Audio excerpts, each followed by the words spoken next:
Something I've been thinking quite a lot about recently is how easy it is for us to become addicted to being right, and especially being right about being a victim, and how detrimental that can be for the average person, and how much of a role that probably plays in shaping the reality of most people. Because if you have that viewpoint in life, then one, you think that your actions, whether something good or bad happens to you, don't play a role in the outcome. Because if every time something bad happens to you, you think, oh, the world is conspiring in my favor, there's nothing I can learn from this, there's nothing I could have done to change this. If you constantly have that view, then if something positive happens, you likely won't have that view either. Or if that is the case, then clearly your logic is skewed anyways. But I think a lot of this happens subconsciously. But ultimately, yeah, your worldview, your quality of life, how positive you are, how motivated you are, all of that comes down to how you're perceiving your reality. And if you have a bad perception of reality, a woe is me mentality, your only focus is, how can I be right? How can I prove that I'm a victim in this situation, no matter how big or small the negative thing is, then your perception of life is going to be terrible. Although this is something that honestly I'm still working on, and every day have to actively remind myself to take ownership, to have radical responsibility, I can positively say that this small mindset shift can completely change the trajectory of your life. So that's what I want to talk about today.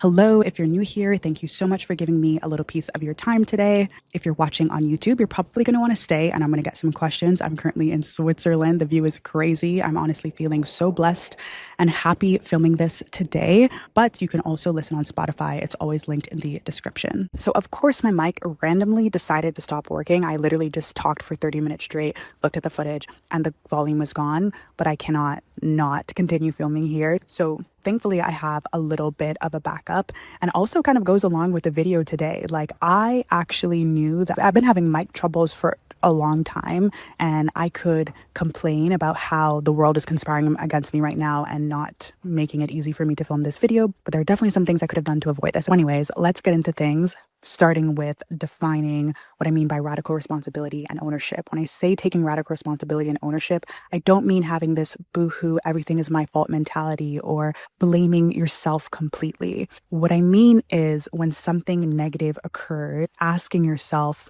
what role did I have to play in this? Could I have done anything better? If the answer is actually no to both of those, what lesson can I take from this? Because all the answers to all of those will move you forward. It will take you to the what's next.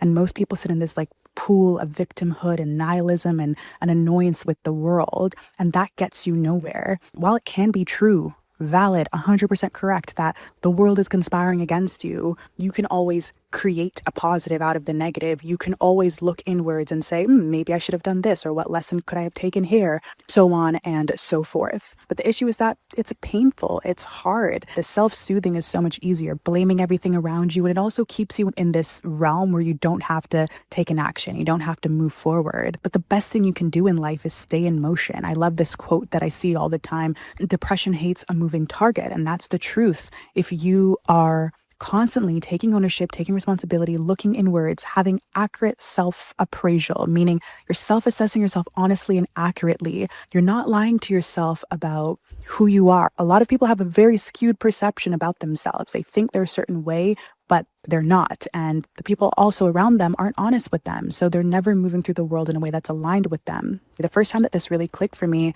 was when I was applying to a master's program. It was during COVID. I had just finished my undergrad and I didn't know what to do next. So what do? You apply to a master's program, right? I decided that it was my only plan, and I decided to apply to an Ivy League master's program. Columbia University is a journalism program. At the time, the application process was pretty big. I had to do, I think, 3 essays. I had to get a bunch of referrals, and I had to do a live proctored exam, and I also had to pay for it. So there was a lot of time, money, etc. investment. And then I believe I had to wait about 3-ish months to wait to get the acceptance. And I was so insecure and unsure of myself and scared about my future at the time. So I woke up every day for that period. I want to say it was 3 months, cripplingly anxious. I'm not lying when I say every single day. I could not bear doing anything else because I couldn't do anything but think about whether I would get accepted or not. I would be on Reddit looking at master's application program threads and seeing when people got accepted the year before and why, and trying to figure out whether I would get accepted. It was terrible. And ultimately, I didn't get accepted. That was so hard for me to deal with. And it was also the first time in my life where I had worked at something and I didn't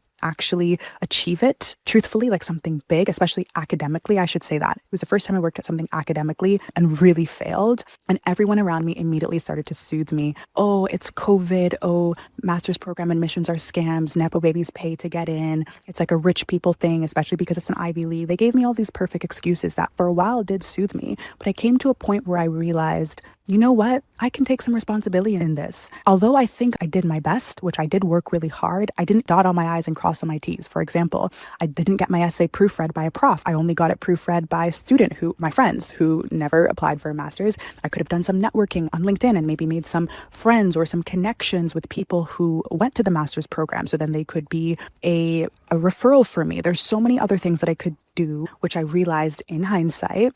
And I was honest with myself. I had an honest self-assessment and I learned two big lessons. One, always dot your I's and cross your T's. Put your everything into something. If you're going to invest into something, especially so big, put a lot of time, mental energy into it. Do your due diligence. Go hard, go big. The bar is low, but you don't need to be a little bit above it. If you're going to invest your time, might as well be far above the bar. And I took that lesson and I put it into, if you're new here, building a freelance business. I never ended up getting accepted. I never applied to a new master's program and I didn't even actually work a corporate job. I ended up taking that lesson and building a life by design, building a multi-six-figure freelance business that allows me to live and work from anywhere, like places like these. It's insane. But I wouldn't have been here if it wasn't for that one, taking that lesson from this terrible experience instead of blaming everyone else. And two, yeah, the bigger lesson was the message that I'm sharing today, taking ownership. Or is it possible that all of the things that people were telling me were true? Of course that's possible, and that could have played a role. Does it mean that if I did all the things that I think that I could have done that I didn't, I would get in? No, but I still took something positive from that situation. If I sat in that negativity and didn't think about it in the way that I have, I would not be where I am today. I would not have built this life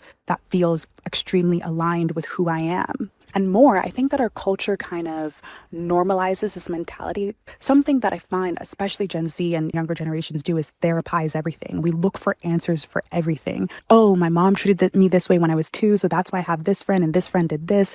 And that's why when I was writing the essay, I did this and I said this, so that's why I failed this essay. Like, we can dig so deep and figure out the why, but is that why useful? It can be, but a lot of the times, in most situations, it's not. What's more useful is the other side of things, the why, the what's next, the lesson you can take from it, the role that you played in it. The life that you're living is based on your perception of reality. And if your perception of reality is always, I don't play a role in the outcomes, whether it's negative or positive, you're always going to feel poorly. You're always going to feel like life is happening to you. And why not be a main character in your life? I think a lot of people are side characters. They don't believe that they're moving the plot line along. But this is your life, babe, and you have one chance at it. You're on stage right now. Switch from the side character, become the main character, and move the plot line along. Something I always do is kind of like perceive myself in third character when I'm sitting in silence and ask, would the audience be happy with the way that I'm moving the plot line along? If the answer is yes, then we're making it work. If the answer is no,